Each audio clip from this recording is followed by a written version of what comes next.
I'm here today at Mondelez International, Bournville, home of Cadbury, and I've got the keys to the R&D kitchen.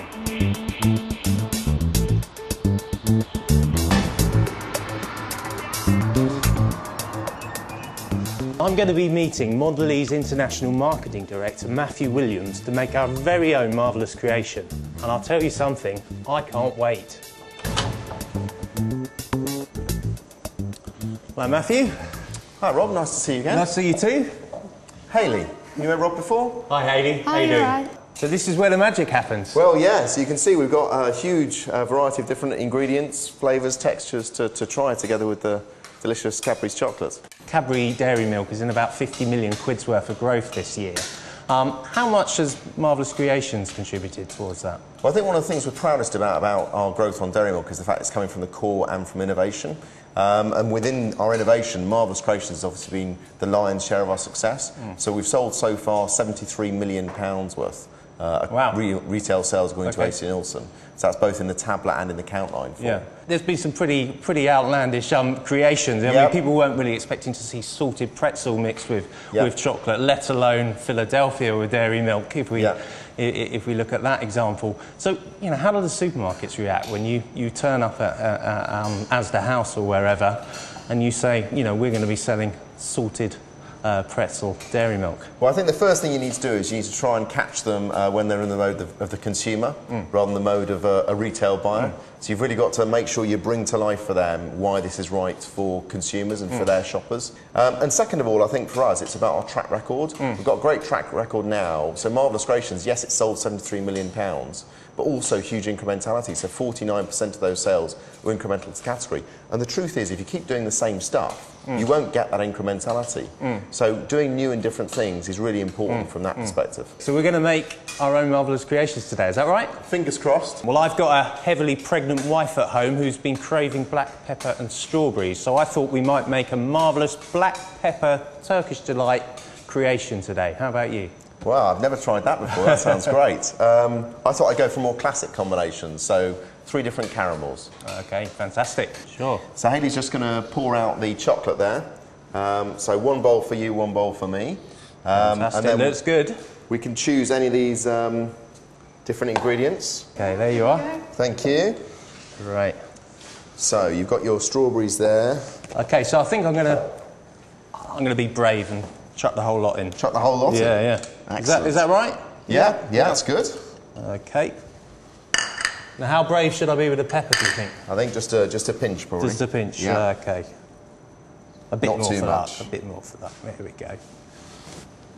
Can you see the Turkish Delight anywhere? The missus is going to be outraged if I forget the Turkish Delight. That's it. There it is. Perfect. Excellent. Great. It looks good already. It looks good, yeah. I'm going to go for 3 different types of caramel. So I've got some fudge here, which is sort of softer and creamier.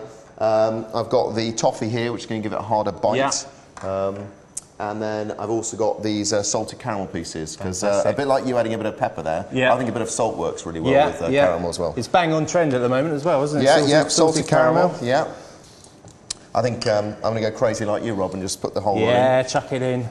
See what I get. Yeah. So tell me, Matthew, I mean, one would imagine mixing all these different ingredients up on an industrial scale would take a bit of investment and a few technical challenges, I would have thought, as well.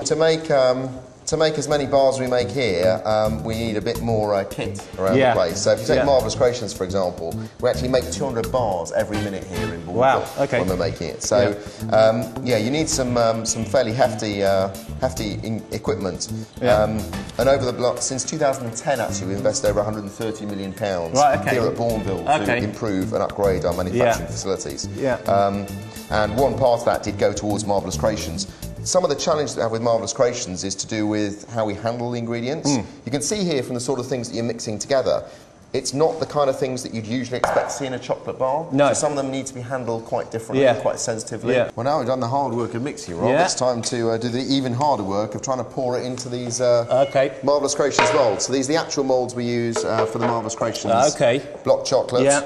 I imagine it's done a bit differently in the factory, Matthew? Yeah. This is all automated. I'm sorry to say you probably won't qualify to be as accurate as one of our machines in the factory.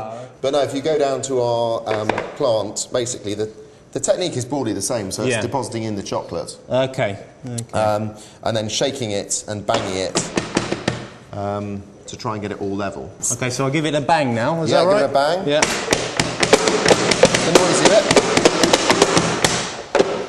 There we go. Flow. That's it. Lovely. Okay. And I think now we put it into the fridge. So Matthew, when you're coming up with all these different weird and wonderful combinations, there must be quite a few that you try that never actually see the light of day. Do any sort of spring to mind? Well, as you can see from the ingredients, we're always trying out new and different combinations. And yeah, some of those don't always see the light of day. I remember one personal favourite I had was the chocolate-covered jelly baby, which tastes delicious when you first make it, but unfortunately over time becomes harder and dries out, so it doesn't become quite as delicious 2 weeks later. Should we go and see how our chocolate's going on? You first, Matthew. Yeah, so here's the moment of truth, see if I can... Oh, no, it's set. Hey. Fridge working to good effect there. Yeah, I think so. Should we have a taste? Yeah, let's do it. Yours first? You'll try the black pepper? Yeah, I think so. Yeah. You could have struck it lucky here. Yeah. Thank you. Or not. Oh. Not too sure about that one. I like the strawberry. Yeah. A bit too much black pepper, I think. Maybe. Yeah. Maybe. Yeah. Let's see how your caramel... Yeah. What's it called? There's caramel 3 ways, actually. Right, okay. So basically 3 types of caramel. Yeah. There's a soft one, a hard one, and a creamy, chewy one. It's a lot better. It does taste nice. It's still got a bit of pepper in my mouth. I don't know about you. Yeah. Just goes to show it's not that easy being marvellous, Matthew.